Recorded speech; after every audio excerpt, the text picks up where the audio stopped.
Nous vous proposons maintenant une enquête exceptionnelle, une enquête sur une banque supposée avoir son siège à Neuchâtel et qui serait au centre d'un gigantesque scandale de corruption.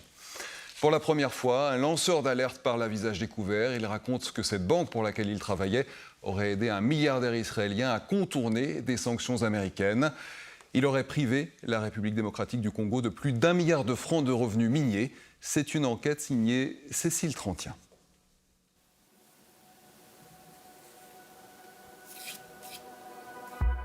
Cette histoire commence en plein cœur de l'Afrique, dans la République démocratique du Congo. Un homme y a bâti son empire. Dan Gertler, un magnat des mines sanctionné par les États-Unis, est placé depuis 2017 sur la liste noire des sanctions pour corruption. Depuis, son argent brûle les doigts. Impossible pour lui de faire la moindre transaction en dollars, du moins sur le papier, car le témoignage d'un homme va tout faire basculer.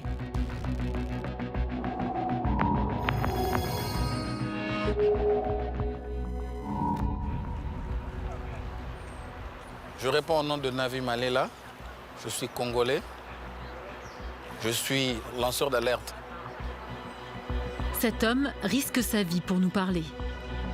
Dans son pays, il était contrôleur bancaire, mais il a dû fuir pour dénoncer les agissements de sa propre banque. Dans ses bagages, il emporte des milliers de documents internes.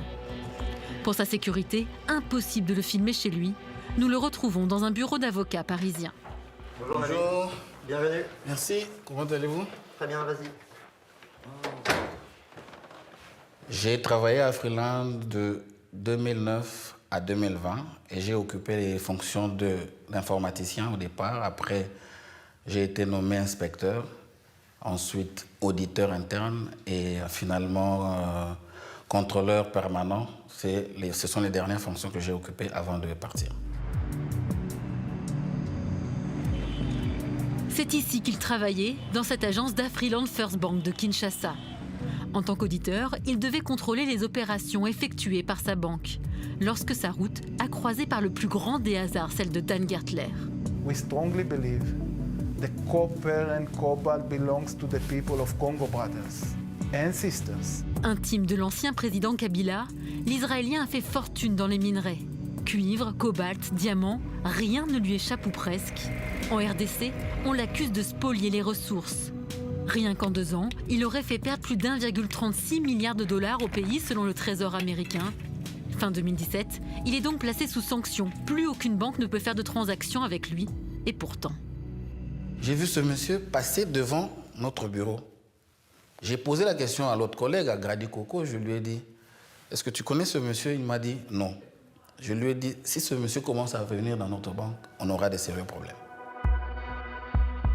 Très vite, les 2 collègues constatent d'importants dépôts de cash en dollars dans des comptes gérés par des proches de Dan Gertler. La banque à Freeland aurait largement contourné les sanctions. Pour contourner les sanctions, certains dépôts étaient effectués en dollars, mais pas directement dans des comptes individualisés. C'est fait dans les comptes internes. Et ça passait en conversion en euros.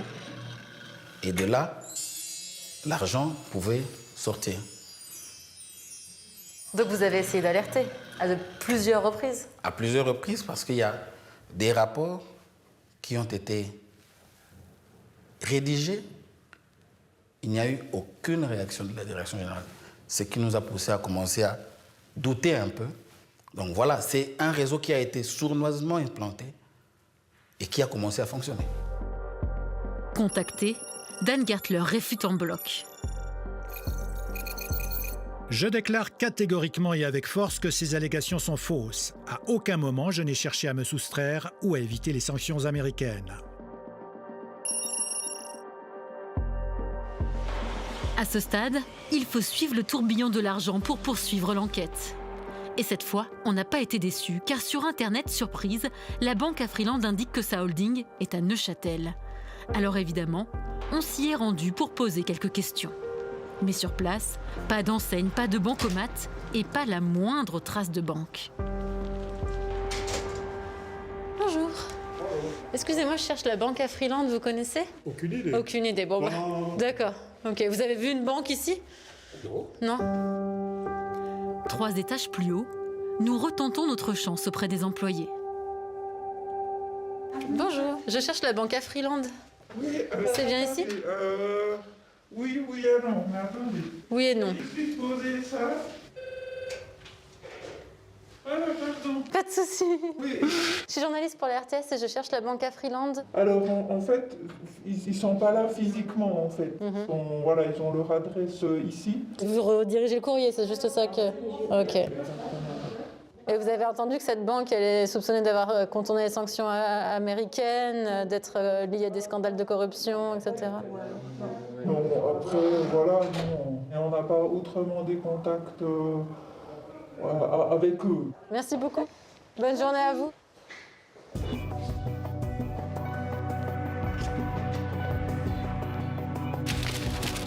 À Friland-Neuchâtel, une simple boîte aux lettres bien remplie. Qu'à cela ne tienne, nous poursuivons cette enquête à l'ancienne par écrit. Mais là encore, c'est une fin de non-recevoir qui nous arrive cette fois d'un bureau genevois. Madame, j'ai pris bonne connaissance de votre demande d'interview, mais ça ne va pas dans la direction souhaitée. Je ne souhaite pas commenter ni donner suite. Silence pour les médias et représailles pour les lanceurs d'alerte. Menacé de mort, Navi Malela a dû quitter son pays en toute urgence. Pour lui, aucun doute, les dirigeants d'Afriland basés en Suisse savaient et cautionnaient. Est-ce que cette holding était au courant de ce qui se passait? Est-ce qu'elle a fermé les yeux? Je soupçonne qu'elle a fermé les yeux. Parce que si vous regardez le rapport de l'exercice 2018 de Afriland, vous allez voir que entre 2017 et 2018, les chiffres avaient, pour certains postes, quintuplé. Normalement, le conseil d'administration devait chercher à voir plus clair. Pourquoi on n'a jamais cherché à le faire? C'est là qu'on soupçonne la complicité du holding. Venez à la rencontre d'Afriland Bank au 50e le temps d'investir. Complice ou non, ce qui est certain, c'est qu'il y aurait dû avoir des alertes rouges. La preuve, en images, grâce à ce logiciel présent dans toutes les banques. Stéphane Hofer est expert en prévention de la criminalité économique. Pour ses clients, il effectue quotidiennement des contrôles anti-blanchiment sur cette base de données. Alors on lui a demandé de faire un petit test. Alors qu'est-ce qui se passe si on recherche M. Dan Gertler, par exemple? Alors, on va le faire. Ici, on voit qu'on a une personne physique qui répond au nom de Dan Gertler avec sa date de naissance, un pays. Mais on trouve son profil. Donc, il a déjà une fiche WorldCheck. Donc, déjà là, attention, on va dire feu orange. Et ensuite, je clique dessus. Et là, là, ça vient en rouge, OFAC. OFAC, un sigle qui signifie une sanction émise directement par le Trésor américain. Et quand on va regarder le détail, ici, on voit déjà il y a un chapitre sur l'OFAC, donc il est vraiment visé de lui à titre personnel. On soupçonne cette personne d'avoir participé à un schéma de corruption avec des officiels du Congo. Le service compliance de la banque ou le conseiller compliance de la banque va dire à la direction, n'ouvrez pas de compte avec cette personne, n'entrez pas en relation avec cette personne. Maintenant, s'il s'agit d'une transaction en dollars US, on a un problème et il va falloir empêcher, bloquer la transaction. Et si ce n'est pas des dollars, mais des euros, des francs suisses? La réponse est la même, on contournerait une sanction OFAC, ce qui est tout aussi grave, et on aurait en plus les reproches ou les foudres de la FINMA. Donc on déconseillerait très probablement ici la banque en question d'effectuer quelques transactions que ce soit avec des personnes ou des entités qui sont sous sanction directe de l'OFAC. À Paris, des milliers de transactions ont été analysées par les experts de la PLAF, la plateforme de protection des lanceurs d'alerte africains. Mentor à développement. Mars 2019. Il n'y a toujours pas de signature. Déjà, il n'y a pas de signature, mais ça connaît des mouvements de l'ordre de 15 200 000. Oui. Voilà. Et il devrait y avoir ça. Normalement, il devrait y avoir ça. D'accord. Et la signature. Ok. Et c'est en euros et en dollars à la fois. 15 millions par-ci, 4 millions par-là. En épluchant attentivement des centaines et des centaines de relevés bancaires, les questions fusent. D'accord. Et d'où il venait tout ce cash? Enfin, c'est énorme quand même, autant de quantité de billets, ça sort d'où? C'est la question qu'on se pose aussi. Parce que là, c'est énorme, c'est hallucinant. De voir qu'en très peu de temps, un compte est ouvert, beaucoup d'argent qui passe. Parmi les destinataires de cet argent, on découvre des dizaines d'avocats, dont l'un des ténors du barreau genevois. Déjà largement épinglé par les Panama Papers et surnommé l'avocat du diable par le Tagas Insider, le nom de Marc Bonan apparaît dans les documents. Là, on voit un virement qui est fait par Ventora, une société de Dan Gertler, qui est sanctionné, à Marc Bonan en Suisse. Tu peux nous expliquer ce qu'on voit? Oui, moi, je fais une lecture de l'opération. Je vois la marque Bonan, mais le pays, je ne sais pas. C'est 98 000 et c'est en euros. Comment Marc Bonan justifie-t-il un tel virement en 2018 d'une société sous sanction? D'habitude si prolixe et enclin à la bonne formule, l'ancien bâtonnier genevois, cette fois, refuse notre caméra et nous envoie cette simple déclaration.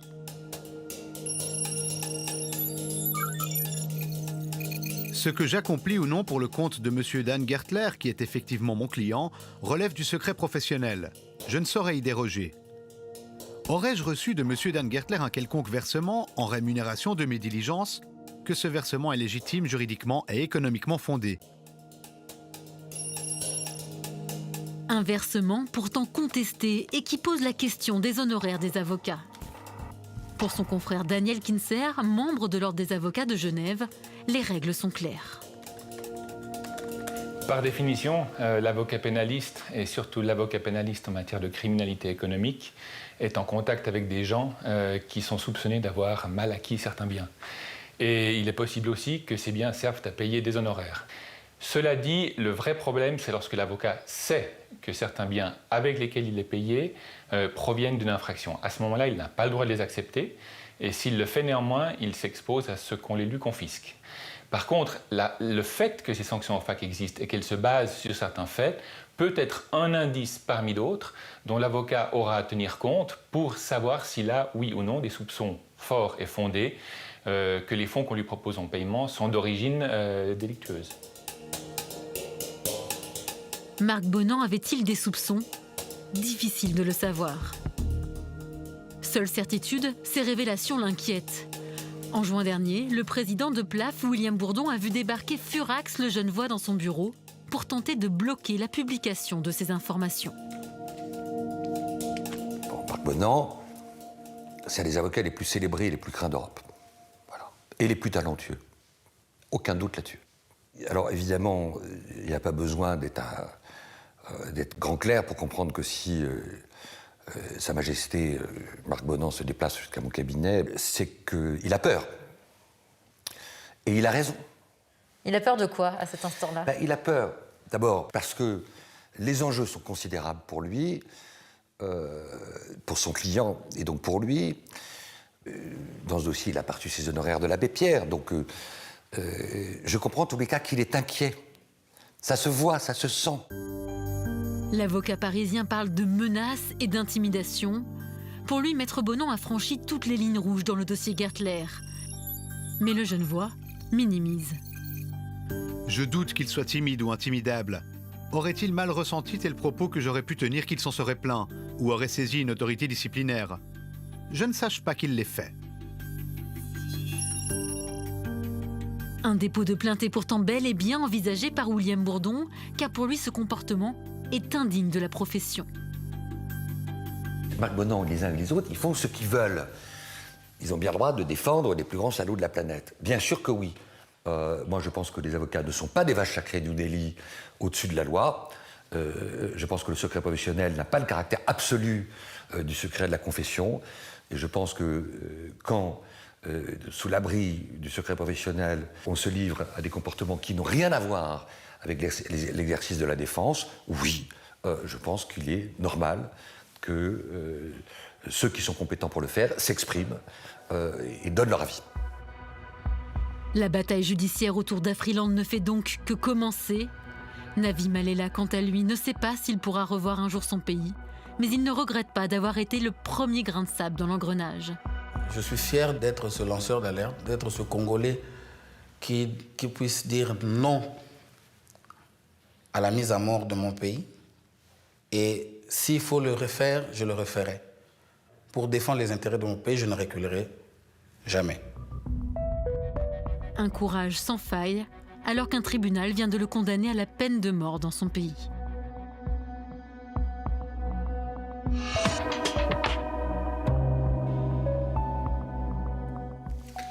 Cécile Trantien, c'est vous qui réalisez cette enquête. En conclusion, vous dites que ce lanceur d'alerte est condamné à mort. Pourquoi ? Eh bien parce que la banque Afriland a déposé plainte contre lui et son collègue Grady Coco pour association de malfaiteurs, vol de données et violation du secret professionnel. Le problème, c'est que ce procès s'est déroulé sans eux à Kinshasa en septembre dernier, tout simplement parce qu'ils n'ont pas été mis au courant. La convocation a été envoyée à leur ancienne adresse au Congo alors qu'ils ont fui et ils avaient fui le pays depuis des mois déjà. Ce jugement, en leur absence, a provoqué un tollé puisqu'ils ont été condamnés à la peine capitale, la peine de mort sans même avoir pu se défendre. Résultat, les associations parlent d'un procès finalement un petit peu bâclé et vraiment les associations ont rejeté un petit peu ce jugement. Le dernier point crucial, c'est que Manavi Malela et son collègue ont été condamnés pour avoir porté atteinte à la sécurité publique du pays, ce qui laisse entendre que les intérêts d'Afriland et ceux des hauts dignitaires du Congo sont étroitement liés. Alors avec cette enquête, on est vraiment en plein cœur de l'actualité parce que juste avant de quitter la Maison-Blanche, Donald Trump avait allégé les sanctions contre ce milliardaire israélien et cette semaine, rebondissement.